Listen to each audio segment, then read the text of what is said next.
পুরে যে ঘটনা ঘটেছে সে বিষয়টা নিয়ে আমাদের বিস্তর আলোচনা হয়েছে। যারা মূল কালপিট তাদের প্রত্যেককে গ্রেফতার করতে হবে, সর্বোচ্চ শাস্তির ব্যবস্থা করতে হবে, সেই বিষয়ে আলোচনা হয়েছে। এসপি সাহেব আশ্বস্ত করেছেন তাদের অ্যাডারে আছে, যত দ্রুত সম্ভব তাদেরকে অ্যারেস্ট করা হবে। তিনি এটাও আমাদেরকে বলেছেন যদি ওই যারা মেল কালপিট তাদের যদি কোনো লোকেশন আমরা পাই সেটাও শেয়ার করতে বলেছে, আমরা গ্রেফতার করবো। আমরা এসপি সাহেবকে দুটো বিষয় উত্থাপন করেছি। প্রথমত, এই ধরনের ঘটনা সম্প্রীতির বাংলায় কোনোভাবেই কাম্য নয়, যেটা আমাদের জালাল সাহেব বলিষ্ঠভাবে বলেছেন, যেটা বাংলার ঐতিহ্য নয়, এটাকে বন্ধ করতে হবে।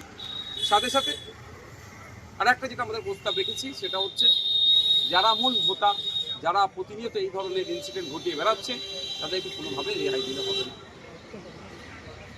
আর এর ঘটনা যখন আপনারা একটা ঘটনা নিয়ে এসেছেন তার মধ্যেই আরও একটা ঘটনা ঘটে গেছে সীতাকুণ্ডতে, তারাও এসছেন এখানে স্পেশালি দেখা করতে। বিষয়টা ওটা ইনচার্জ ভাই বলেছিল, বিষয়টাই উল্লেখ করেছেন।